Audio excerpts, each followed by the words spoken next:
여러분을 만나 뵙게 되어 대단히 반갑습니다. 저는 나무사 합격의 길의 이건우입니다. 자, 오늘 여러분들께 나무사 1차 시험 합격 전략에 대해서 소개를 시켜드리고자 하는데요. 사실 이 1차 시험과 관련된 공부 방법 영상은 제가 2021년에 유튜브에 한번 올렸었어요.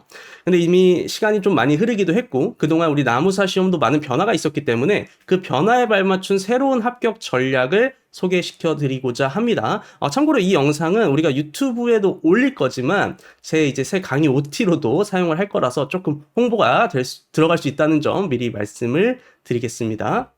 사실 그리고 제가 이렇게 새롭게 영상을 찍게 된 이유 중에 하나가 이제 저는 나무사 시험이 어느 정도 정착기에 다다랐다라고 생각을 하거든요. 사실 시험 초기 때까지만 하더라도 시험 관련된 정보가 워낙에 없다 보니까 조그만한 정보 하나하나가 굉장히 소중했었죠. 그리고 그때 당시에는 3, 3, 5 모여서 이제 스터디들도 많이 하시고 그랬었던 걸로 이제 알고 있는데 사실 저는 개인적으로 시험 문제가 공개되고 난 이후부터는 그러한 것들이 크게 의미가 없어졌다라고 생각을 해요. 왜 그러냐면 시험 문제를 우리가 잘 살펴보면 출제 기간에서 어떠한 스타일, 그러니까 어떠한 경향으로 내는지도 우리가 알 수 있고, 또 수험생들을 평가할 때 어느 정도 레벨로 평가하는지도 우리가 파악을 할 수 있잖아요. 그래서 시험 문제가 공개되고 난 이후부터는 이제 요 내용만 가지고도 우리가 충분히 시험을 공략하는데 굉장히 잘 써먹을 수 있다. 그렇게 한번 생각을 해보시면 되겠는데, 과도기가 있죠, 중간에. 저는 이 과도기가 뭐라고 생각하냐면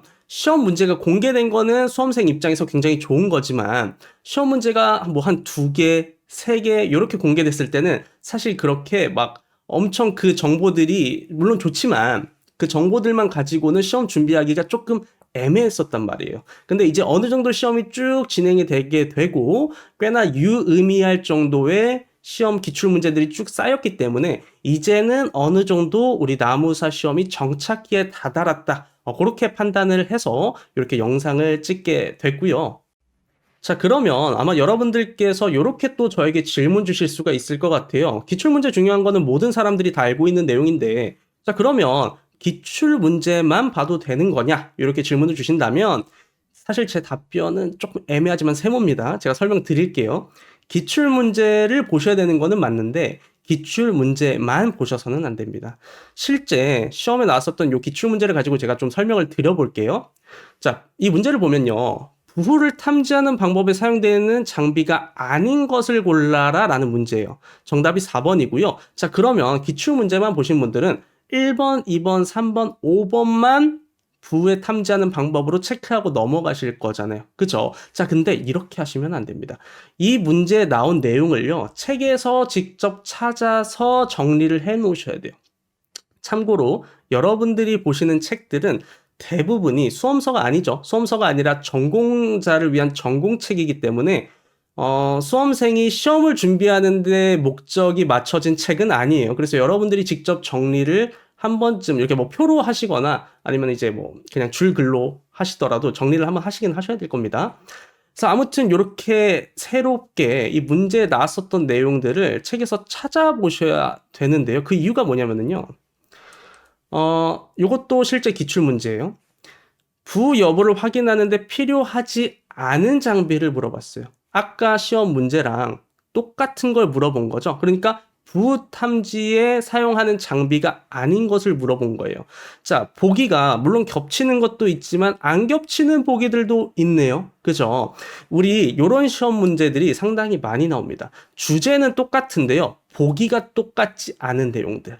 그렇기 때문에 여러분들이 요 과정을 하셔야 된다고요. 시험 문제에 나왔었던 요 내용을 책에서 찾아서 한번 정리하는 요 과정이 필요하다. 그래서 제가 기출 문제를 보시되, 기출 문제가 중요하니까 기출 문제 꼭 보시되, 기출 문제만 봐서는 안 된다라고 말씀드린 이유가 바로 요것 때문입니다. 자, 그러면 이제 여러분들이 아니 결국에는 이 기본서라고 하는 책들을 다 봐야 되는 거 아닌가라고 생각을 하실 수도 있어요. 물론 이 책들이 굉장히 좋은 책들이기는 하지만 수험생을 위한 책이라고 보기는 조금 어렵단 말이에요. 그러니까 전공생들이 전공을 하기 위해서 공부를 하기 위해서 학문적으로는 굉장히 너무나도 좋은 책들이지만 우리는 당장 시험을 봐야 되는 수험생들이잖아요. 이 수험생 입장에서는 이 책들을 절대로 다 보실 필요가 없습니다. 봐서도 안 된다고 저는 생각을 하고요. 분량 자체가 워낙에 많기 때문에요. 자, 이렇게 제가 확신드려서 말씀드릴 수 있는 이유가 뭐냐면, 제가 시험 출제 범위하고요, 실제 기출 문제를 다 1대1로 매칭을 한번 시켜봤거든요. 이거를 기본서에서 한번 다 찾아봤어요. 그랬더니 제가 알게 된 사실 하나가 뭐냐면, 안 나오는 얘들은요, 안 나와요. 때려 죽어도 안 나옵니다. 나오는 얘들은요, 주구장창 나와요. 그러니까 나오는 얘들만 사실 정리해도요, 아니면 나올 것 같은 얘들, 중요한 얘들, 조금 관련되어 있는 얘들만 좀 정리를 하고, 안 나올 것 같은 얘들은 쳐내기만 해도요, 분량이 확 줄어듭니다. 정말 획기적으로 줄어들거든요. 제가 요거를 사실 오늘 꼭 말씀드리고 싶었고, 여러분들이 예를 들어서 이제 농약의 안전 사용 기준에 대한 이런 기출 문제를 접했다고 한다면 책에서 찾아서 정리를 해보는 거예요. 다음에 또다시 농약의 안전 사용 기준에 대한 문제가 출제가 되면 보기는 어차피 바뀔 거잖아요. 바뀔 가능성이 높잖아요. 그런데 이렇게 한번 내가 시험에 나왔었던 주제를 정리를 해놓으면 해결을 할 수 있다라는 거죠. 보기가 바뀌더라도. 이해되셨죠? 자, 그리고 또 이제 비생물적 피해에 가보면 다밥이라고 하는 피해가 있습니다. 그 피해는 사실 우리 시험에서 굉장히 단골로 나오는 얘들이에요.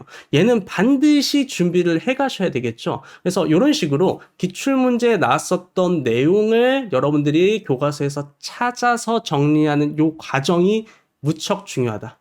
기출문제가 이렇게 쌓여있는 상태에서는 요 과정이 매우 중요하다. 그렇게 말씀드릴 수 있겠습니다. 자, 그런데 이제 여러분들이 기출문제에 있는 내용을 책에서 일일이 찾아서 정리한다라는 게 조금 쉽지 않으실 수도 있습니다. 그래서, 제가 책을 좀 이번에 만들어 봤는데요. 임시로 이제 표지를 일단 이렇게 했는데, 아까 전에 말씀드렸었던 그 기출문제를 1대1로 매칭시켜가지고 찾은 내용들을 사실 여기에 이제 다 담아둔 거거든요.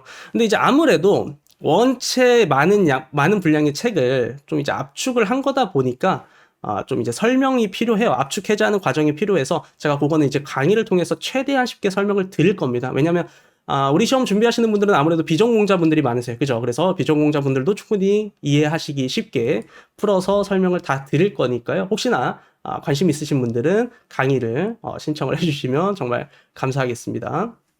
그래서 일단 제가 추천드리는 거는 정리를 하실 때 가급적이면 표를 좀 많이 활용하셨으면 좋겠습니다. 여러분들 표를 많이 활용을 하셔야 내용도 확 눈에 띄게 되고 암기하시는데도 훨씬 더 편하시니까 이렇게 표를 활용하시거나 특히나 이제 이해가 필요한 내용들 같은 경우에는 그림을 여러분들 어차피 교과서에도 다 있는 그림들이긴 해요. 그래서 그림들을 보시면서 이해하시는 그러한 과정을 거치시면 여러분들 학습하시는데 아마 많은 도움이 되실 겁니다. 참고로 저는 일단 다 이렇게 정리를 해놨다라는 거 말씀을 드리고요. 모든 내용을 도표화 시키실 필요는 없습니다. 여러분들이 뭐 정리를 하실 때 모든 내용을 도표화 시키실 필요는 없고요. 좀 단순 암기가 필요한 그러한 내용들이 있잖아요. 그런 것들 아니면은 내용이 서로 연관되어 있거나 이렇게 뭐 1, 2, 3, 4번으로 이렇게 나열해서 봐야 되는 그러한 케이스, 그리고 아니면은 비교해서 봐야 되는 그러한 내용들, 아니면은 그림으로 봤을 때 이해가 편한 경우, 이런 것들은 최대한 표나 그림들을 활용을 해주시는 게 여러분들께 공부하시는데 도움이 많이 되시겠죠. 물론 이제 일반적인 서술 형태로 정리하셔도 전혀 상관은 없지만 대신에 가급적이면 내가 좀 오래 기억에 남을 수 있도록 스토리텔링식으로 좀 정리를 해두시는 게 좋아요. 그러니까 순서도 그냥 책에 있는 순서대로 가는 게 아니라 내가 기억하기 쉽게 그런 식으로 좀 정리하시는 그러한 과정이 있으시면 좋을 것 같습니다. 자, 이번 영상에 대해서 좀 요약을 해서 말씀을 드리면 결국에는 이거예요. 기출문제를 잘만 활용하면 공부량을 획기적으로 줄일 수 있다라는 내용. 그쵸? 예전에는 기출문제가 있어도 그 과도기라고 했던 부분들이 있죠. 기출문제가 많지 않아서 요것만 가지고 활용하기가 좀 애매했지만 이제 많이 쌓였잖아요, 기출문제가. 그래서 그 기출문제들을 잘 활용하면 공부 분량을 확 줄일 수가 있다라는 거고요. 자, 그리고 이해가 아닌 암기가 필요한 부분은 제가 아까 전에 보여드렸던 것처럼 최대한 좀 도표를 많이 활용하시는 거를 추천드리고 싶습니다. 그게 힘드시다면 강의를 신청해 주시면 너무 감사하겠고요. 자, 네이버에 이제 나무사 합격의 길을 검색하시면 저희 이제 위에 강의 사이트도 나오고 아래 보시면 카페도 있네요. 그죠? 나무사 합격일 카페 보시면 참고로 요 자료들을 제가 순차적으로 카페에도 그냥 공개를 할 겁니다. 뭐 이거는 물론 이제 강의 교재기도 하지만 그냥 여러분들께 카페에도 순차적으로 계속 업데이트를 해서 공개를 할 거니까요. 카페에 가입 많이 해주시고 또 그것과 관련 그 외에도 뭐 합격 수기라든지 공부 자료들 많이 있으니까 카페 활용들 많이 해주시고 또 공부하시다가 궁금하신 점 있으시면 언제든 질문글 올려주시면 제가 또 답변을 드리거나 아니면 저희 회원분들께서 아마 답변을 또 달아주실 겁니다.